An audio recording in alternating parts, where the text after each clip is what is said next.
Ladies and gentlemen, we're back for another episode of the Big Gold Belt Podcast. I'm the host, 2 Chains. I'm here with my good fellas. Here, Will Mahoney. What's up, dude? What's going on? Another fine Monday night here on the Big Gold Belt. And I hear we're taking it to the Midwest tonight. That's right. Also, we got Mr. The Giant Crabber Twitter, Jamal. What's up, dude? Hey, what's going on, man? Good to have you. Good to have you. But yeah, Will, as you said, we are definitely, we have a special guest, and that's for all reasons. If we have impromptu episode outside of our regular Thursday episode, you know it's got to be something special. Tonight, we have, he's going by two monikers, but we're going to introduce one. We'll let him introduce the other one. But the Hawkeye, Steve Manders. What's up, dude? Hey, how's it going, guys? Thanks for having me on Big Gold Belt. No doubt, dude. This is something that we planned for a long time. Yeah, it's true. And with so much going on right now, as far as your bookings and everything, I figured right now is the perfect time to catch up and get up to date because you may have some news for us towards the end of the show, but we'll eventually get there. We'll get there. So how's it going? Where you at currently right now? Pretty good. Right now I'm in Iowa City, Iowa. Okay. That's where I locate at right now. And yeah, we're just hanging out. Had a good long Monday. Got some grub. Feel good. Yeah. Now I'm with you guys. all right. Look, I knew it was something I liked about you, and it wasn't just the ring work or anything, but it was just some reason I was just I appreciate that. Why do I have like some type of like okay, so initially before I even met you, I got a good warning to look out for you from another past guest of the show, Valentina Loca, and she was like, Yeah, a friend of mine is coming. He's gonna be down. He's gonna be up your way for Nova Pro at the trial show. She's like, yeah, look out for the big guy. And that was just like the big guy. so hear me out though. Hear me out. Yeah. So, I'm hearing. First of all, I'm like the big guy. Everyone's big to her. She's like a chill, like 4'10". So like, there's a lot of people that's big in that moment right now. So, but. The trial show, the Sink or Swim Nova Pro trial show, definitely go check that out on powerbomb.tv. It had 17 matches.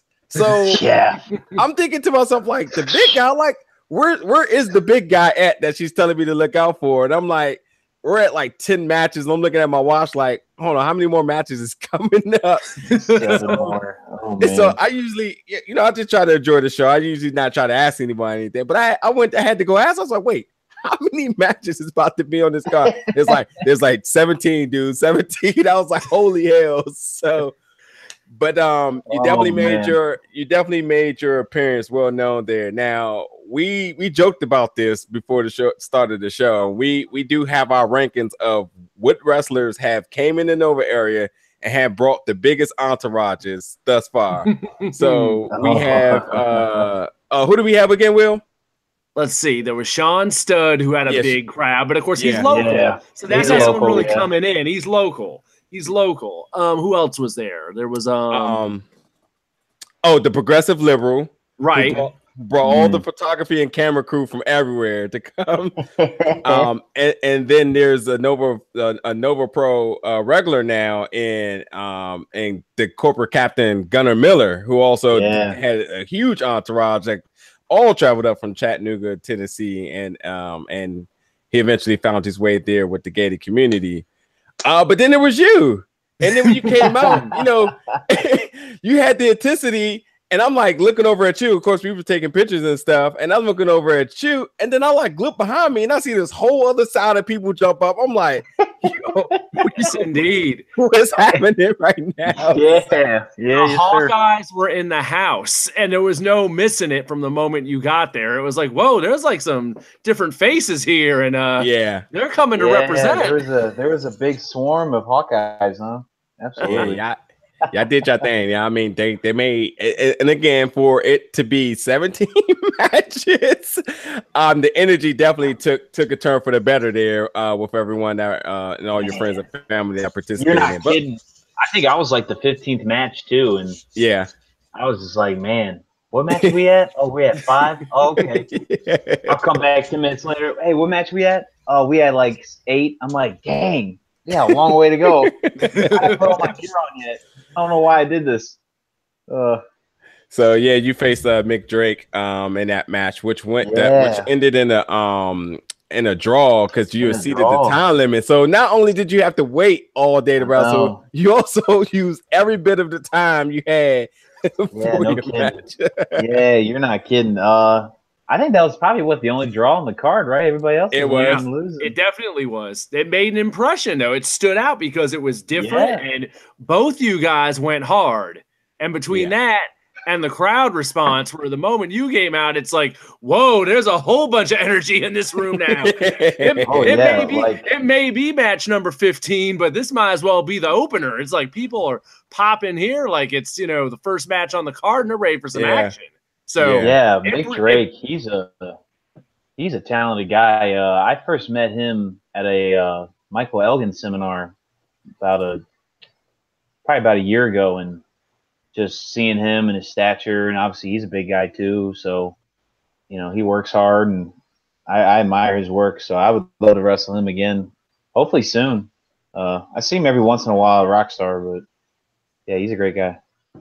I think people would sign up for it. I mean, obviously, I have some unfinished business since that kind of fell on the draw. That's true. That's true. I don't like losing or draws, so yeah. Let's see how it goes.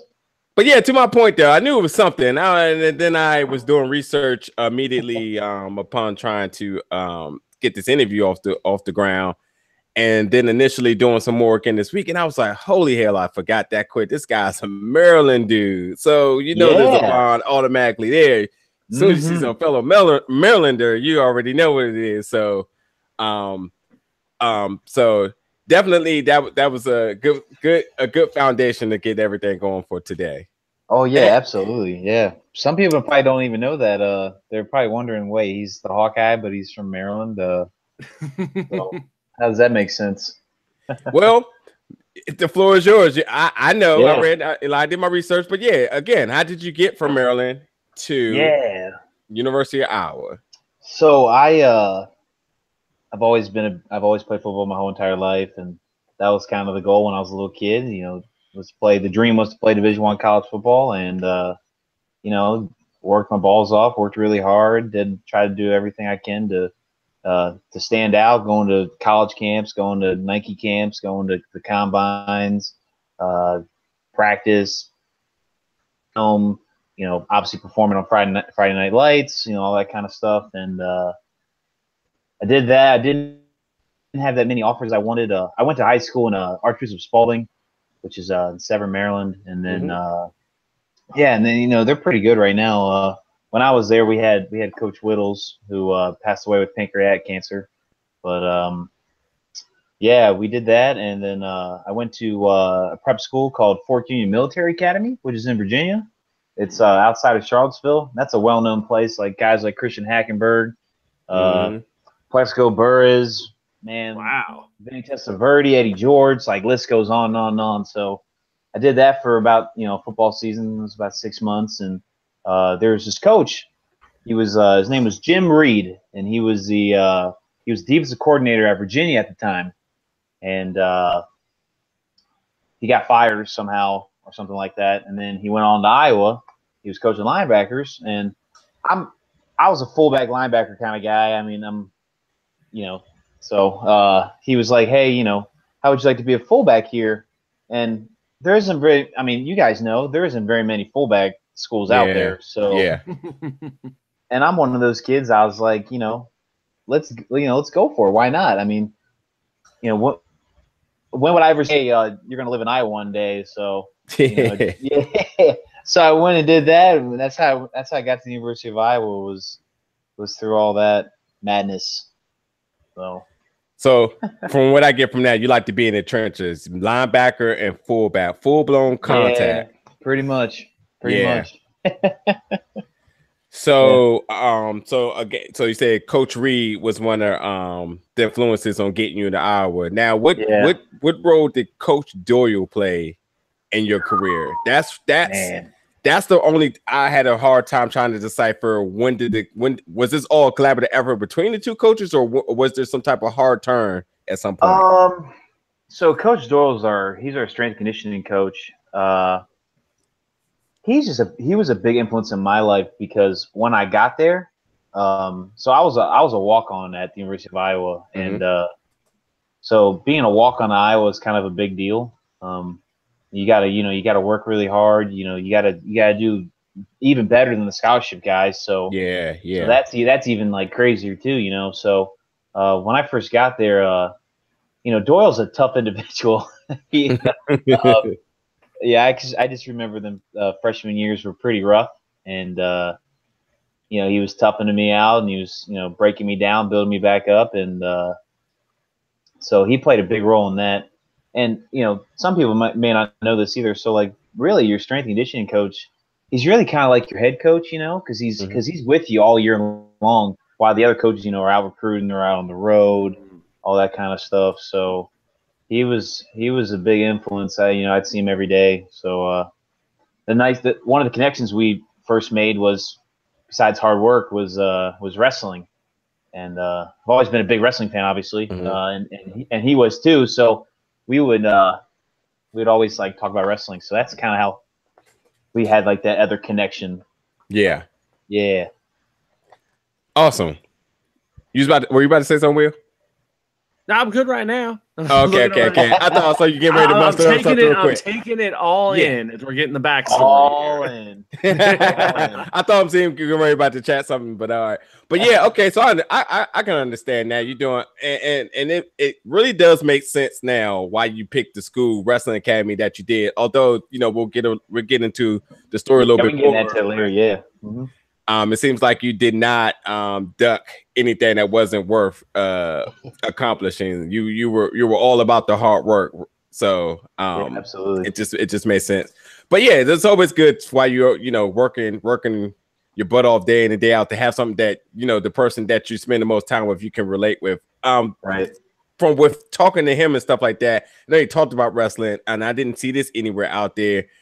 Did he ever like literally influence you to like go do wrestling? Like, did he literally say like as much as like, did he like kind of look at you almost like a son of his at points and say like, man, that'd be really cool if you went and wrestled, because you wrestled in high school some, so I'm sure that came up. It's funny because I guess in Iowa, like wrestling's like amateur wrestling or Olympic wrestling, that's like a big deal. So because we don't got like hockey like Minnesota, so in the wintertime, like wrestling's like it's one of the biggest. It might be almost bigger than football. It's a whole nother level. But like he was kind of like a father figure to me, and obviously like NFL wasn't gonna happen, and I had some like rumbles in the back of my mind. I wanted to be a wrestler, but a pro wrestler, but I didn't know how to do it. Right. Like you look up the schools, right? I was looking up the schools. You see, the Deli Academy, the Deli Boys School. Then you see like Lance Storm School or schools like that all across. And then like one of the schools that popped up was Black and Brave. And I was like, that's actually in Iowa. Like that's in the Quad Cities.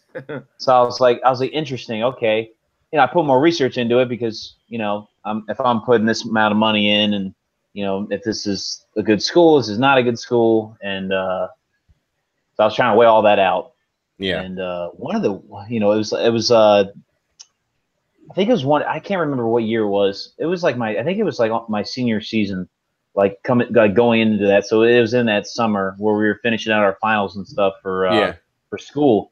And Coach Doyle goes, "Hey, guess who's coming in tomorrow?" And I was like, "Who?" And he goes, "Big E."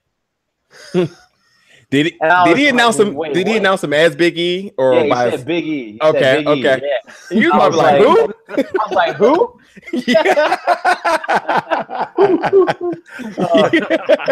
Oh man, well played. Yeah, well played. So I was like, no way, you're messing with me. You're pulling my leg, and he's like, no, I swear to God, like he's coming in tomorrow because we got this like big brand new facility, and if anybody doesn't know this either, Big E played football at Iowa. Some people might not know that. Yeah, so there's that connection. So he wanted to check out the new facility. We have this, this huge facility, brand new facility, state of the art. So he wanted to check that out. And I guess they had like a SmackDown show during Des Moines, which is on the way from Iowa City. So yeah, we went and did that.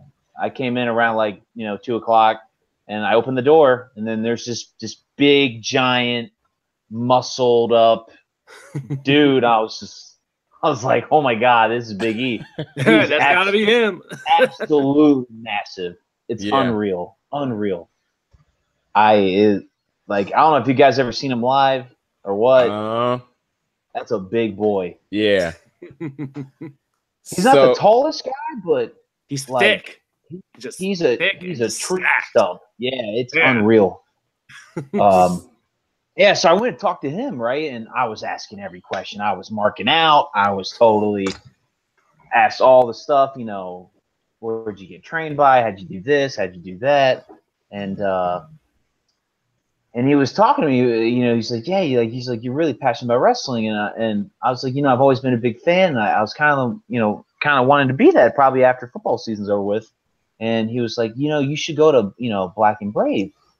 So that's when the light bulb kind of went on and everything started turning and started working. And I was starting to really think hard about it. And he was like, one of the pitches was for him Seth Rollins is, there isn't really a school right now that, a guy that's at the highest level of wrestling that's on the top of his game, I would say, right?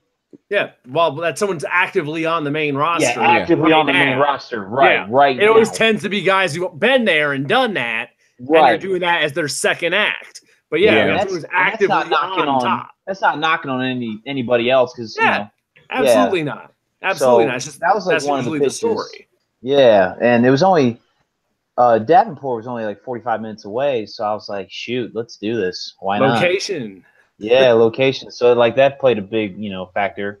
So I went and did that. So after my senior season, after the Outback Bowl, like 3 days later, instead of doing that 2-week break that we get to go home, I was like, screw it, we're rolling. I want to do this. I want to be a wrestler. So I went and did their tryout or their trial kind of thing, where they kind of kill you, basically, making sure, hey, are you sure you want to be a pro wrestler?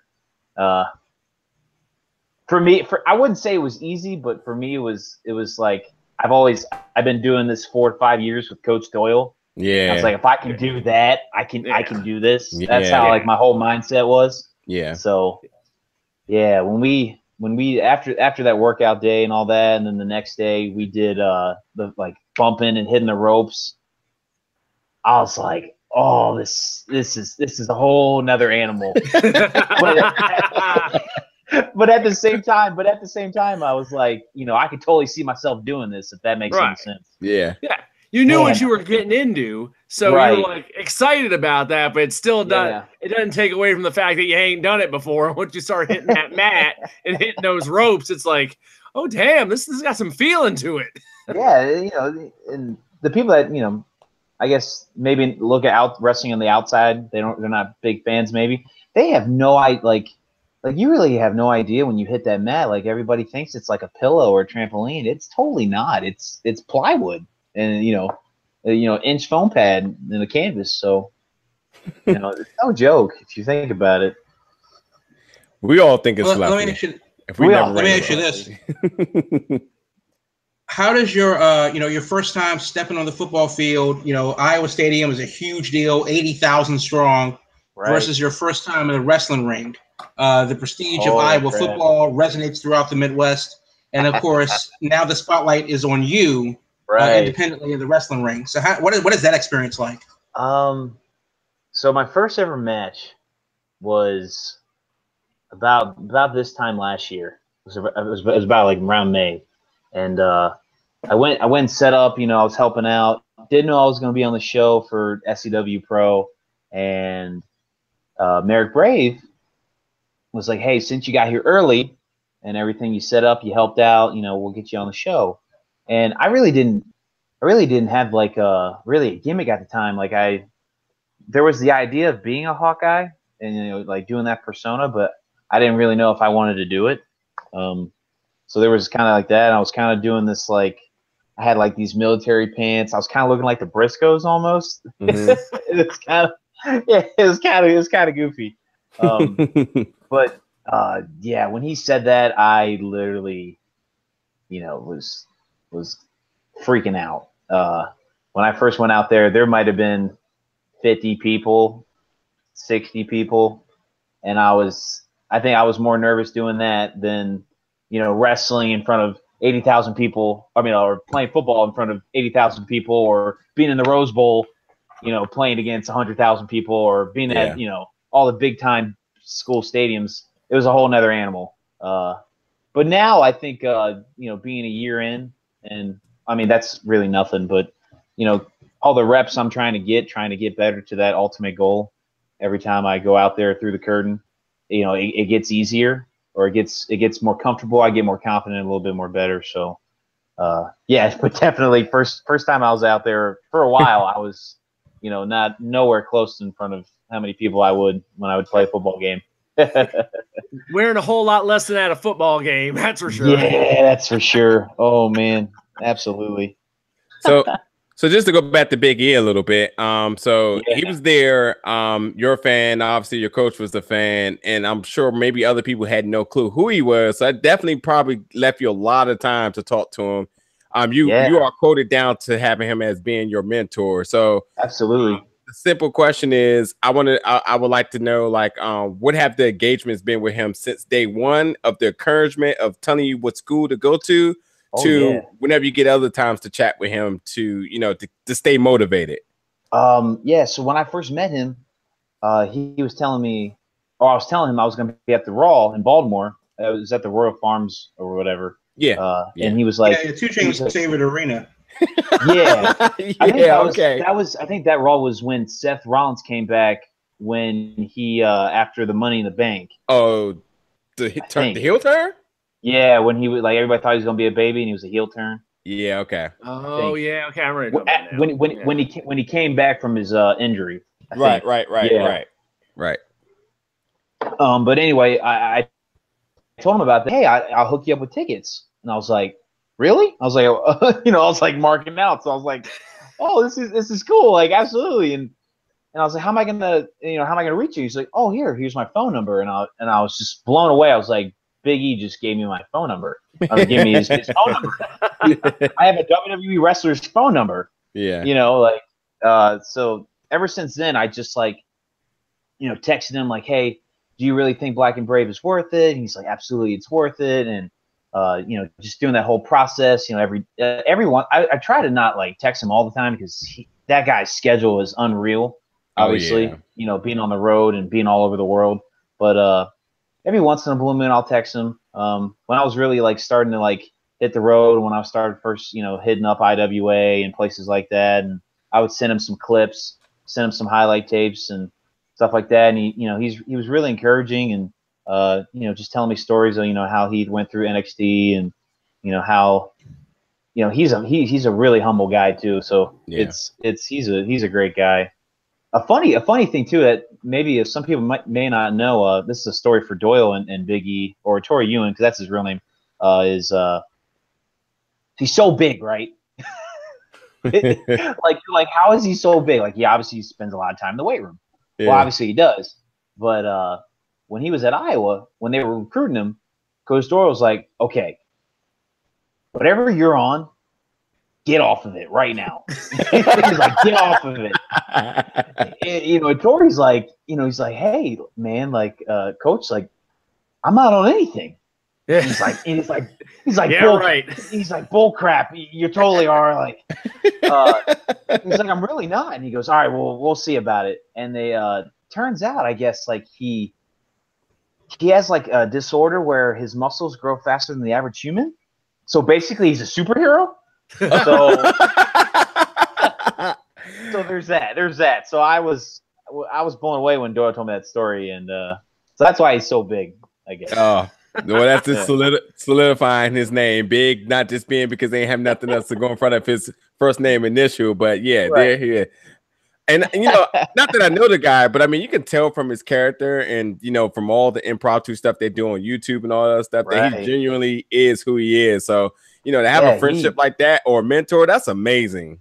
It's awesome. He really helps me out a lot, even with with gear and where to get stuff at and all that good stuff. And yeah, so he's great to have, and I'm thankful for him to help me out along the way. So let's tap into your fandom a little bit. So you got the tickets and you're going to Raw.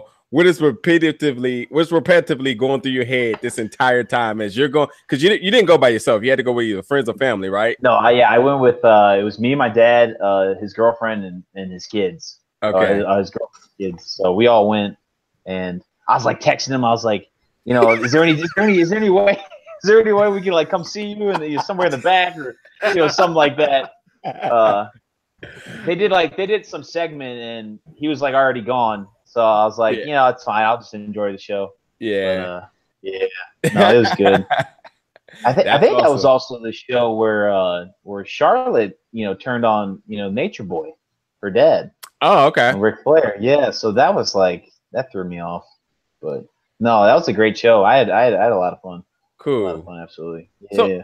So hold on. Where was the bowl game at? Wasn't that in Florida or where was it at? Yes. So here's another funny story with that. So when we were at the Outback Bowl, which is in Tampa Bay, Florida, we were playing Florida, and I was texting Big E, and he was saying, he's like, yeah, I'll be at the game, and he also hooked me up with tickets too. So because that game was on a Monday, and that night was Monday Night Raw as well. So me, my dad, and one of my teammates and my good friend, he plays for the Niners, George Kittle. He's a huge WWE fan, and we were both super excited. I mean, obviously we wanted to win the game, so we were focused on that at the moment, but we had that in the back of our minds too. And so we swarmed the field, right? And I look to my left, and you see Titus O'Neil, Seth Rollins, and Big E, because Titus O'Neil played football in Florida, if anybody didn't know that either. Yeah. So we saw all three of them, and I kind of marked that again. So I actually did see a photo of that, like when it happened. I remember that. So because like I said, like 3 days later, I was gonna, I was doing the Black and Brave Wrestling Academy, so I was like, I'm gonna see Seth Rollins in about 3 days. So he might not know it. You saw him sooner than you thought. It was all becoming real. Yeah, it was all coming in real nice. So yeah, we lost that game too, which I wasn't happy about that at all, and I was feeling pretty nicked up. So going to Raw that night was pretty cool. Yeah, absolutely. Yeah. All right, so let me ask you this about the Outback Bowl game. Did the Titus give you any ribbon for what because of the outcome of that game? I mean, you had to hear it a little bit. I don't think so. I don't know. Yeah, he didn't really say nothing. I wish he did. That's a big dude too, man. Oh yeah. Goodness gracious.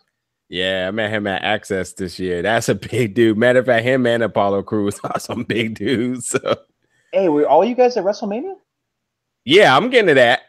Okay. All right. Yeah, I'm getting it. I'm jumping the gun a little bit. I saw the pictures. I got questions.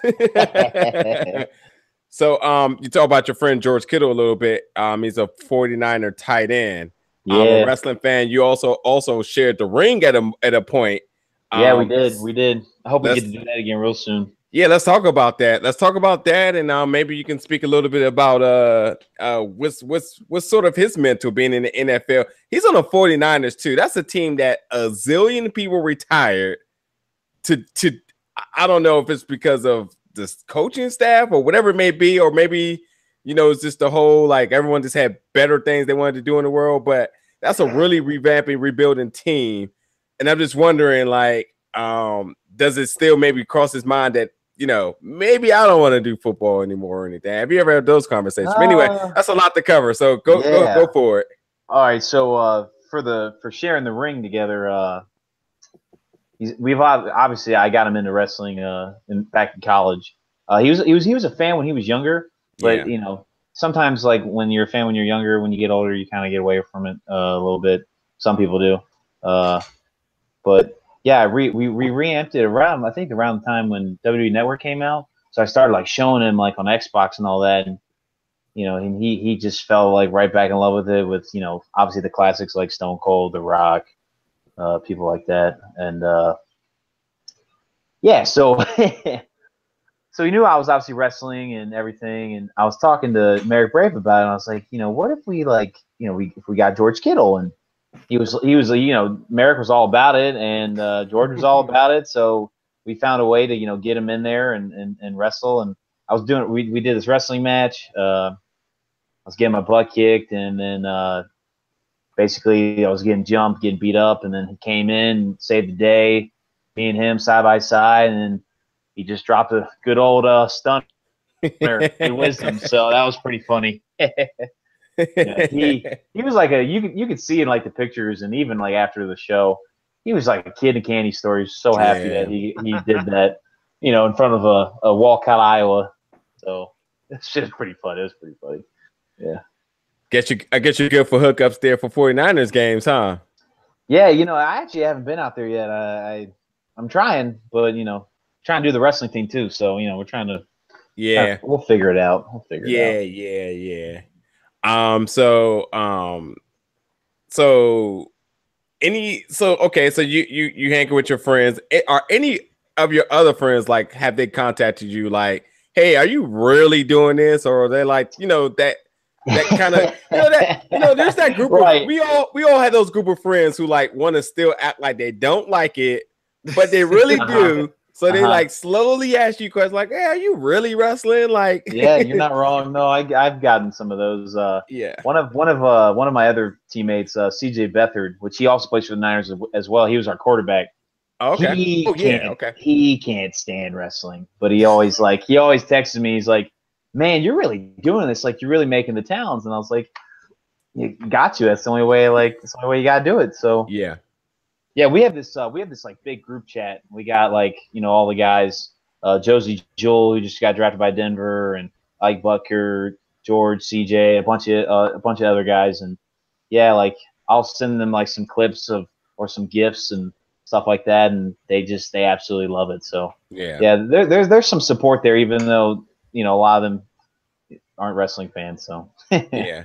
I mean, everyone wants to see their friends do good. That's the bottom line. Absolutely. So, that's the thing. So, whatever makes us happy, and we're chasing the dream, chasing the dream, baby. So Yep. Well, let me ask you this about the wrestling schedule. You're making the towns, can be grueling, and obviously missing work, as we talked to Krista James last week. Missing work is tough to miss work, and you have these football players that are signing, they're not necessarily living large, signing the big money contracts yet. Hopefully they will, but they only work 16 games a year. Hopefully more if they make the playoffs over the course of 4 months, not including preseason practice and stuff like that, and OTAs and stuff.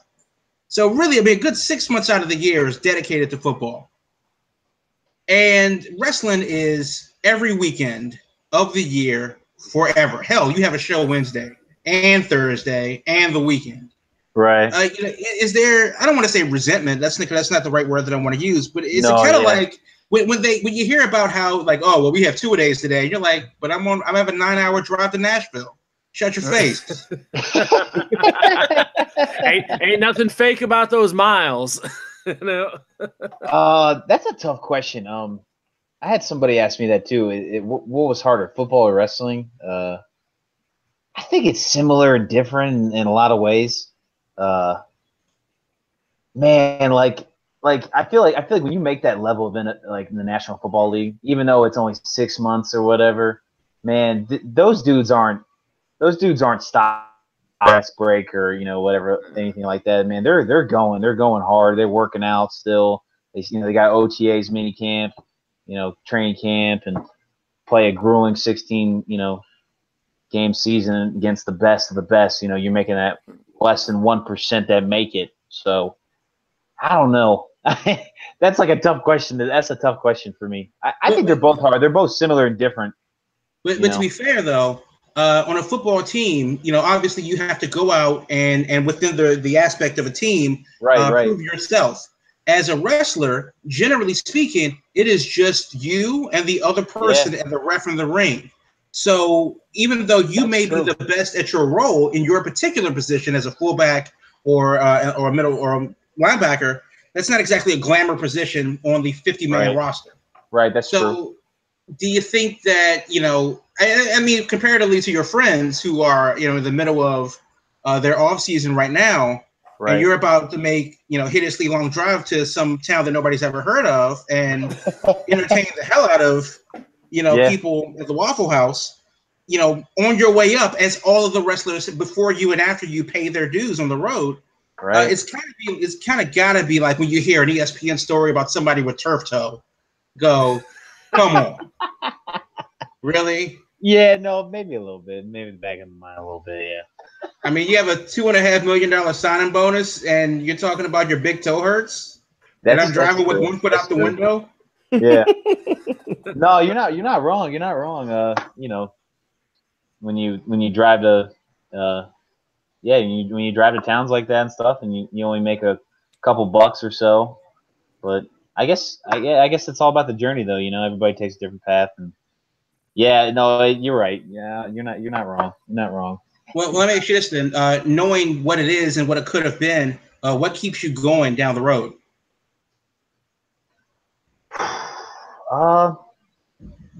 I think for me, everybody's like, yeah, I want to be in WWE or Ring of Honor or New Japan or TNA or Impact or something like that. I think obviously that's the goal, right? You want to make a living, at being a professional wrestler, and I really feel like at this time frame, it's kind of the best right now, almost back to the Attitude Era. I feel like, but I guess for me, really, it's at least trying, at least giving like the best you got. So for me, as long as what keeps me going is just trying as hard as possible, and as long as you try and you give it 100% effort or 110% effort, no one can take that away from you. So I think that's what keeps me going. Is because I love it and I want to do it, and I'm going to try everything in my power to get to where I want to be. And as long as I'm trying, nothing else matters. So I guess that's for me. So obviously, everybody loves to, everybody wants the contracts. Everybody wants to wrestle. Yeah. And, at the biggest, grandest stage of them all, Wrestle Kingdom, WrestleMania, SummerSlam, like obviously all that kind of stuff. But travel the world, and obviously that is a goal of mine. I do want to do that. But as long as for me, it's I'm just gonna give it everything I got, because you only got a short time frame, man. So. Yeah. And you're already getting around the Midwest. I mean, it's not like you're just sticking around at the Black and the Brave and at SCW Pro. So right. You're already putting in some miles, which, I mean, a year in, that's pretty darn good. There's a lot of guys a year in that aren't doing a whole heck of a lot. You've mentioned, of course, Marek Brave, and of course you've mentioned Big E. In your travels so far, who have you gotten in the ring with that's really like opened your eyes and really like been like, whoa, this guy is something else? Yeah, like you want to be on his level.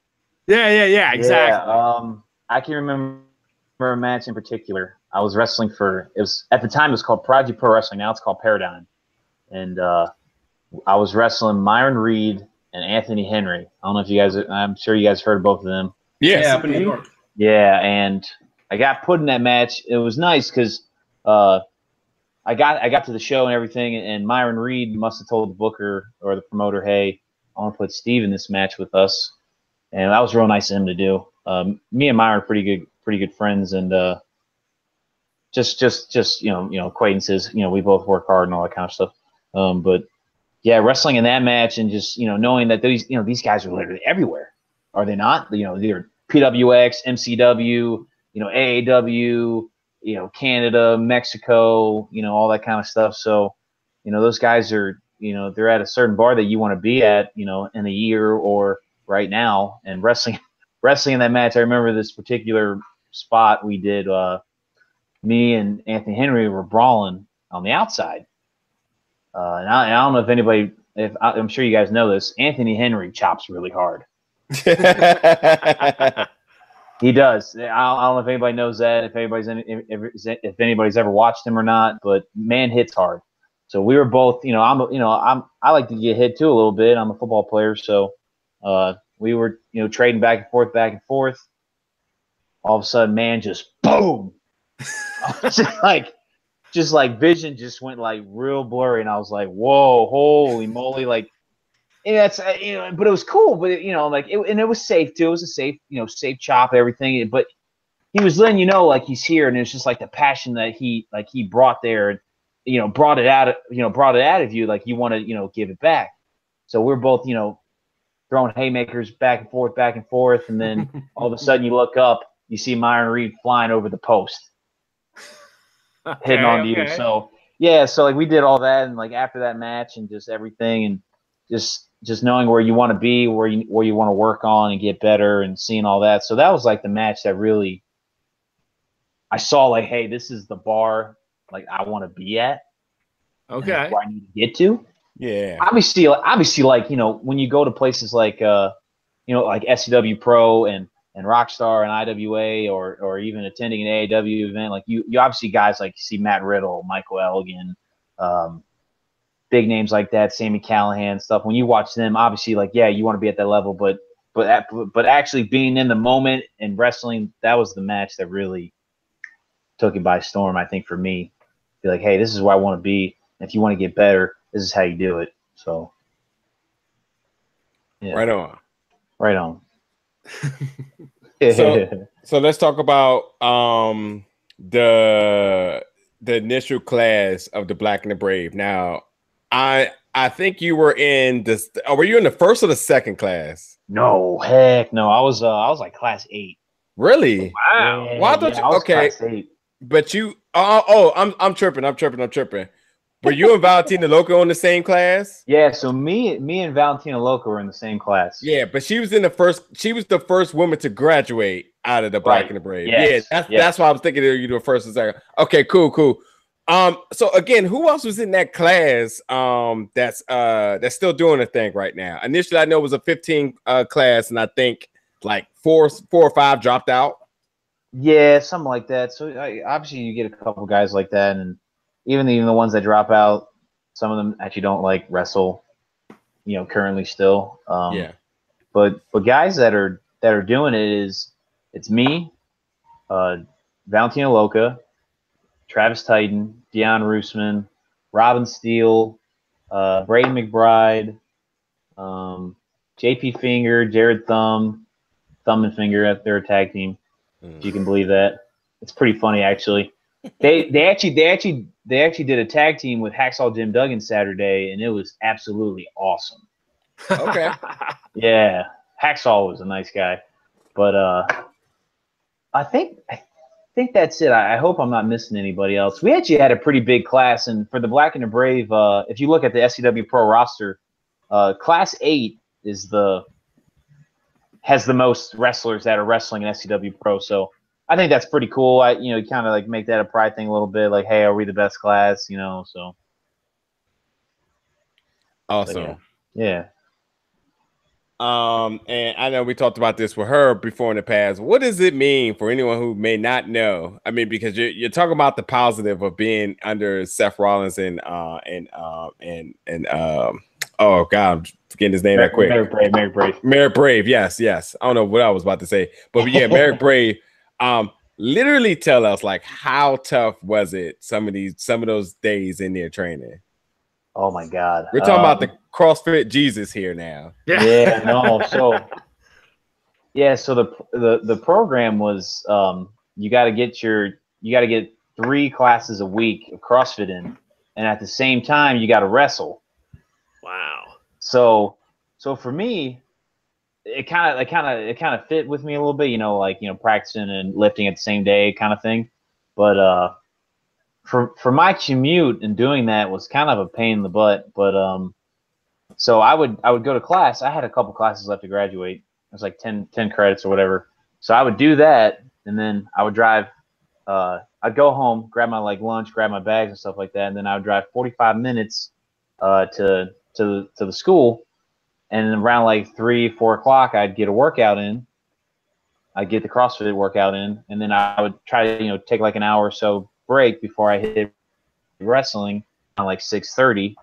So, and then it wouldn't get done till about 10 o'clock at night. So I was in Davenport, 3 times a week for 12 weeks from 3 to to 11, and then wouldn't get home till around 11:30, and had to do it all over again. So, and not to mention you were still completing school at the time, right? Yeah. So then doing school at the time too. So that was kind of a lot.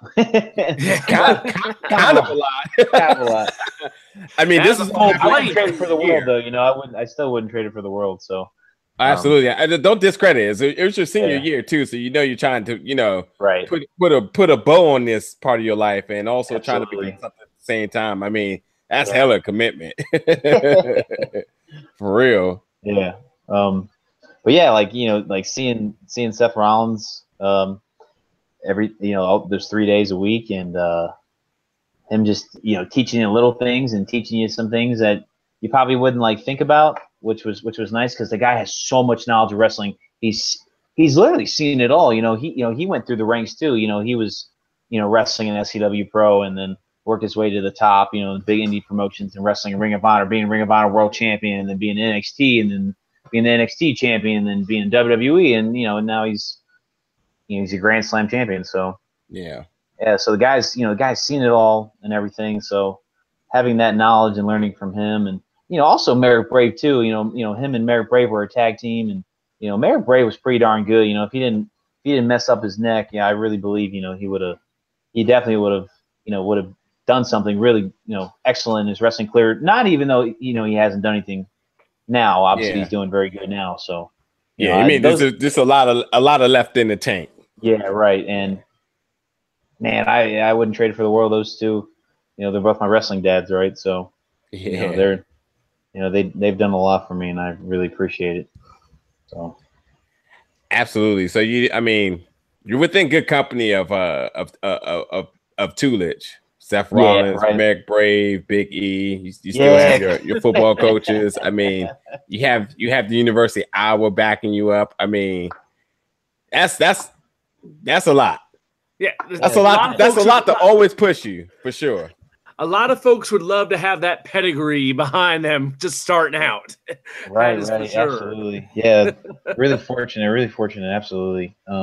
Even too, obviously making the towns too, and when you meet promotions and you meet people too, meeting Michael Elgin and doing his Elgin seminar, stuff like that, and meeting Ian Rotten, and meeting Jake and Dave Chris and OI4K and Sammy Callahan, stuff like that too, and even guys from MCW Bruiser and Joey Mercury, Jimmy Jacobs, just seeing those guys, and just learning from them is pretty cool. So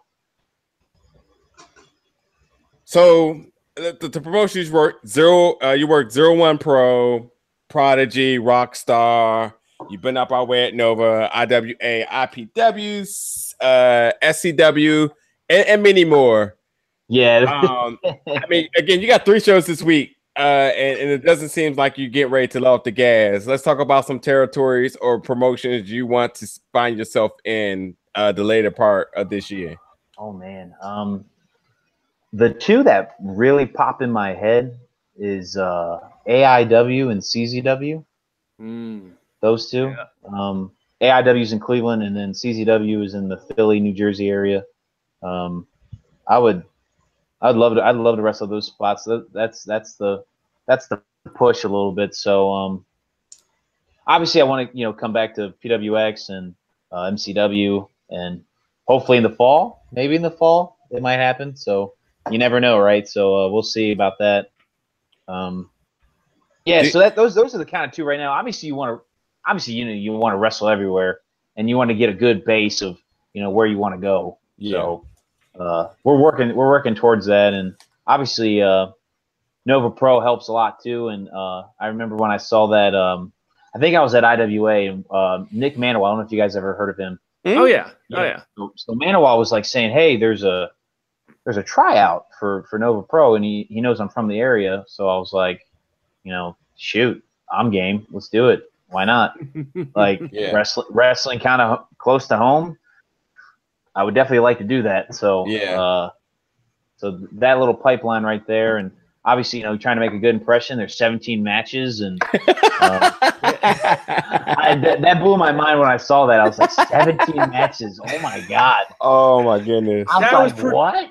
That was everybody's reaction that day, wrestlers and fans alike. When we got to that building. Even then, too, there was a women's tournament or women's show the next, after that show, wasn't there? Yeah. That was a full card that night. It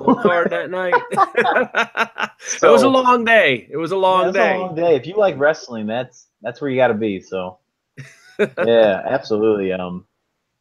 So having that pipeline too with Nova Pro is trying to build towards that, which is good. Yeah. And obviously made a good impression, and hopefully returning back soon. So I can say that legitimately, I didn't run the ropes that day, but I sure as hell felt like it at the end of the day. I was exhausted.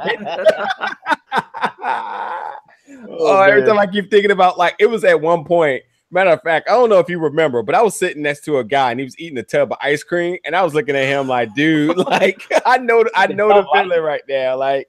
He was just chilling, eating this. I've never even seen that dude again, but he was literally the mood of the whole day. He was just had his legs crossed, eating a whole tub of ice cream the entire time.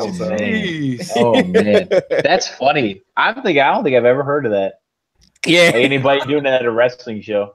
Yeah, he had a nice big tub of ice cream. Yeah, you can catch that also on Powerbomb.tv. Sink or swim. Check out the man in the front row with the ice cream. Yeah, dude in the front row with the ice cream, man. You just never know what you're gonna see at Nova Pro. I'm trying to think of the funniest things I've ever seen at a show. from the fans. I'm trying to remember. I mean, if you ain't seen the safety first gimmick at Nova Pro, you ain't seen nothing. That is absolutely that was hilarious. Yeah, that's the most goldenest thing ever right now. Oh man, those guys are good. Yeah, those are funny. So you do have a degree in exercise science. Wanted to note that. And a lot of people, we go to college because either we're forced to do it or we figured out we got to try to make some ways in the world. But you have completely hit the ground running in your professional wrestling career. Does exercise science give you sort of a background in how to maybe handle certain situations while you're in this? Oh yeah, absolutely. Certain knowledge, you know what I mean, to handle certain situations and stuff. Yeah, no, totally. Having that exercise science background, and then with the sports business too as well, and with coaching as well, that department and that major was I really enjoyed it, because it wasn't just about sports and just about the anatomy and the physiology and the body movement and body functions and stuff like that, but just learning the business side of sports as well, which I thought was real interesting too. And then the coaching aspect of psychology of how you talk to somebody, or how you do certain things a certain way, having all that mixed in, and then obviously mixed in with the football, and obviously doing the fitness training and lifting, and so it kind of relates a little bit with the wrestling. So so that was kind of nice, just hitting the ropes, running around, doing certain spots, doing certain moves, and obviously the psychology of wrestling of how to put certain pieces to make that puzzle, to make that picture you're giving to the fans. So so it kind of all relates, which I think is real neat, it's also helpful. So yeah, wasn't easy though. Shoot, that wasn't easy. It was not easy. I had a lot of rough nights beginning my first couple years in college. So yeah, college, the good old days. It's a lot of fun and crazy time, but there's a lot of sleepless, interesting nights. Sure, yeah. Absolutely. So absolutely. I brought up you go by the Hawkeye, but you also go by one called Manders. Yeah. So how did we get to this? So if no one knows this, I guess the biggest wrestling, or I guess the biggest wrestler I'm a fan of is Sting. Oh, my man. So I'm a huge Sting fan. Love Sting. Okay, here we go. Especially the flat top, blonde flat top. Surfer Sting. Surfer Sting. You gotta love that. Yeah. Classic. Classic. So when he would come out, like his entrance song was "Man Called Sting," right? And I always thought that was cool, and like the mystique about Sting, I don't know what it is. It's just that, and his charisma, and his energy, and just like all that kind of stuff, and just I really gravitated to that. And the Man Called Sting, so I was like, like I have man in my last name anyway, so I was like what if I did like the one called? So it kind of makes it like that mystique, like So I think that's kind of where that went a little bit. Makes sense to me. Yeah, so I just did that, ran with it, and so that's awesome. Hopefully it gets going. So very cool. Well, they call you the Hawkeye, also. Right. How does that go over in other, Big Ten territories? If you get up that's towards pretty Indiana. funny. Yeah. So, like, if you're in the middle of Indiana, and here comes this guy calling himself the Hawkeye, doesn't matter if you're a face or not. Yeah, so that was one of my thought processes when I was first starting wrestling. Is a lot of people were saying, like, hey, the Hawkeye gimmick's cool and everything, but like, what are you gonna do when you wrestle other states? You gonna be a heel then? So I always thought that, and it's actually been the complete opposite. Literally, the 15 states I've been in so far, 90% of the time I've been a babyface, which it throws me off because you think that, right? Like I for example, I wrestled in Minnesota.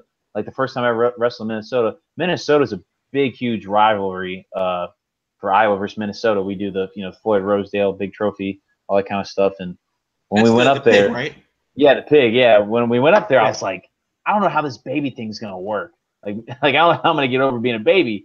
But when I walked out there, just showing that charisma, and I think just showing that entity that he's a football player. I think showing that it kind of was like, all right, this guy's cool. This guy's all right, even though he's a Hawkeye. So, so like it kind of worked somehow. But to continue your question, I mean, you see guys like like the Steiners. They come out in the Michigan Letterman jacket, and they were hitting towns, and they were still baby faces. And guys like Dr. Death, Steve Williams, Oklahoma guy, and just stuff like that. So I think I started the light bulb kind of went on as like the character process as you're trying to mold this person that you want to be. And I think seeing them and watching countless film, countless tape of a lot of wrestling, and you see that, and I guess you try to implement it, or you just try to find your own way of how it makes sense to be like that baby face. And so I mean, I don't care. I could be a heel too. It doesn't matter. It was actually funny. I wrestled MCW about a month ago, and Bruiser was like, "Hey, you're gonna be a heel," and I was like, all right, cool, no problem. I'll make that work. And so I kind of like that mix because it helps you. Get the reps in, get the experience, where, because, you're not going to be the same, forever. So, that was a big question though. I was kind of like, I don't know how this is going to work, being the Hawkeye and everything, but I think it's definitely built it to its own entity and all that. So. And I got to think too, I mean, you automatically are put into heel territories depending on, where you're at and what school is within that area, so, it's easy to come out and diss their home team or, whatever it may be, if the school's even relevant, Yeah, right. Like last Wednesday, I went to Rockstar, and I haven't been there in a while. And I've been a babyface every time I've been out there. And I went out there, instant pop. Super loud, and it just in my mind it threw me off. I was like, man, we just beat these guys last season. So I was like, I don't know how this is working. I don't know how this is working. I'll take it. I was like, I'll take it though. So I think it's just that. I think it's the energy. Like when I walk out in the ring and big scream, big fire, and just showing your passion, love for wrestling. I think when people see that, they're just like, all right, he's all right, even though he's a Hawkeye. So yeah.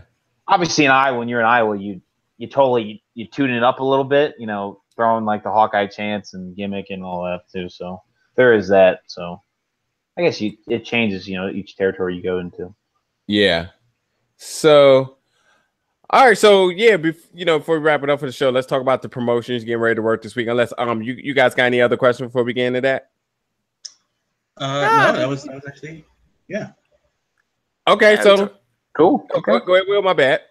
No, it's all good. We can start heading towards the finish line here, where we're gonna take this in the next month or so. What we got coming up for the one called Manders? No, Manders. Not Manders. The UK. Yeah, not Manders. That's a different guy.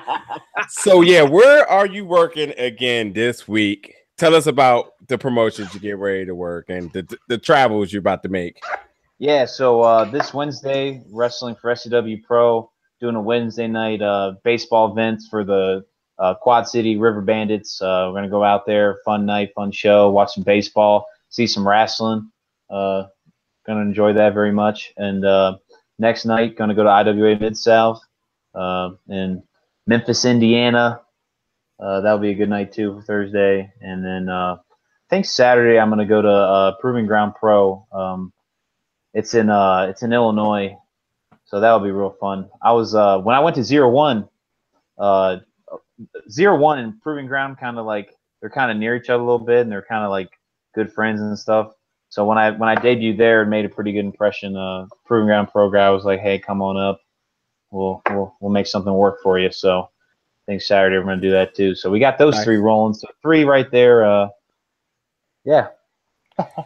And what about next week? Next week. What's going on next week, my man? Yeah, next week, Friday, July 6th, the Hawkeye is swarming into Nova Pro for American Slang. Real excited for that. Glad to be back. Good to see you guys again. And is the entourage coming? Hey. You never know. You never know. The Hawkeyes never say never. Circle in the building. Never say never, man. Never say never. So. Yeah, real excited for that. That's what it's all about, dude. You go to trial show, you make an impression. Now you're back at Nova Pros, one of the biggest shows of the year, every year, being American Slang, where they try to put on the top and maybe best cars of the year. A lot of big names will be there. So to be within that company, that's a good look. American Slang has always delivered some of Nova Pro's biggest matches in history. So real excited. Happy to be there. Can't wait. Absolutely. Real excited. Really, we're not gonna let this next match end in a draw, right? Doesn't matter though, because your entourage is gonna put you over regardless, right? right. But we're gonna try to get that dub. So I hear that. Try absolutely. Make a big impression at American Slang. That's right. Absolutely. And you like to end off your matches hitting what you call the touchdown. Yeah. So the 2 big moves I use to finish off is it's the Kinnick Stadium Stampede. So it's similar to so Kinnick Stadium is the stadium at the University of Iowa, and then the Stampede it's a tribute to Dr. Death. So hitting that turnbuckle, hitting that running power slam, and then the Hawk Drop. Hawk Drop is also the other move. It's an inverted DDT slap drop kind of thing. So those are the 2 moves right there. Those are the 2 moves I like to use. Yeah, baby. I don't even know how you don't trademark your drop kick. I mean, man, you get some air on that, baby. Oh, I know. Yeah, so I call that one the sideline drop kick. Yeah. So that's pretty catchy. So we'll call it that sideline drop kick. Yeah, that was a sick photo, man. I like that photo. When I saw that, I was like, man, that's cool. Hey man, you had to do the work, man. You had to do the work. No, I think it's the other way around on that one, man. That was a sweet photo. Hey man, the cameras will be rolling again when you're there. So that no doubt we'll make sure we got some more of that coming your way. But yeah, before we wrap up this interview, from the crew, anyone else, any other closing remarks from your end? I'm looking forward to American Slang. See the Hawkeye finally come back around. It's been a good 2 months or so? Yeah. 3 months? I think 3 months, yeah. Was it March, April, May? Yeah, 3 months, yeah. Yeah, so 3 months we've been waiting for this. And after that first impression, you definitely you definitely turned some heads with that draw. So I appreciate that. Hopefully we can make it happen again. Yeah, I think there's gonna be a lot of people looking forward to seeing what happens at American Slang, to see some Midwest violence coming into Fairfax. Yeah, baby. Yeah. There you go. And I do want to say, coming up this Wednesday, June 27th, at Martin Woodman Ballpark in beautiful downtown Davenport, Iowa, right along the riverfront. Gates open at 5:35. The show starts at 5:45. So get your tickets for both the game versus the QC versus the Wisconsin Timber Rattlers. But it is Black and Brave Wrestling Night at the ballpark in downtown Davenport, Iowa, on this coming Wednesday. And of course, on Thursday, June 28th, on the at the IWA Arena in Memphis, Indiana. That's 13576 Memphis Blue Lick Road in Memphis, Indiana. Tickets are $15. Doors open at 6:45. Bell time is at 7:35. And of course, all times are local. So adjust your watch if you want to go out to Iowa. But yeah, man, it's going to be you got a hell of a week, and it's barely Monday. Right, yeah. Absolutely. Yeah, I'm excited for that. Yeah, I just thought about it. Will said the last time we seen you was about a few months ago. I think that 17 match just ended, so I think we're right on time. Oh, man. Yeah, and I am aware that you may be bringing some cargo with you on the way of Valentina Loca, so would be very interesting if she also may be able to get up on that car. I hope they work something out with that. That's the homie, so hopefully that works out. Yeah, absolutely. Had to give her a shout out. Just tweeted her like, "Hey, we're talking about you." Southwest Spitfire. That's right. Hey, bless up. Bless up.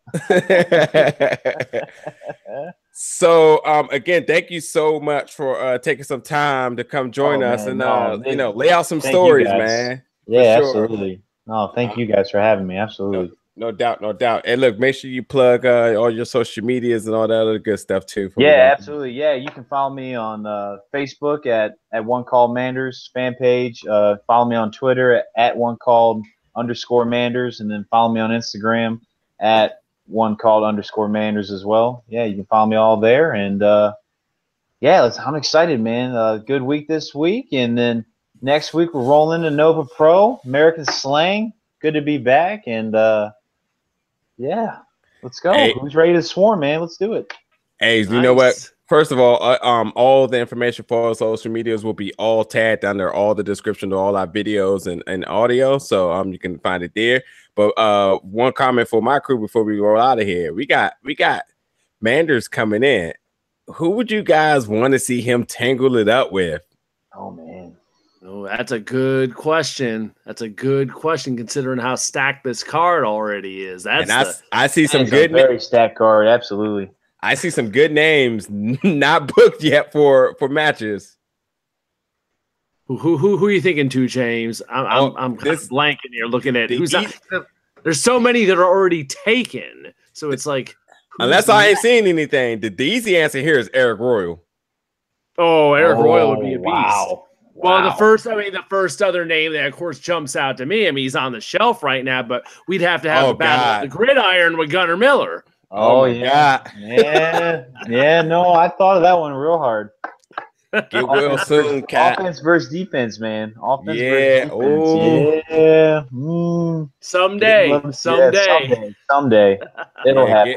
Get well soon. Yeah.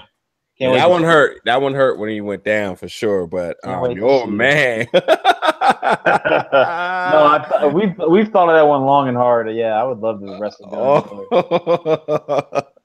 Oh man, he's a beast. There's no line about that. At some point, I don't wish nothing bad to anyone, but I'm just so afraid that the two of you guys in the ring, the ropes don't stand a chance, dude. Oh man.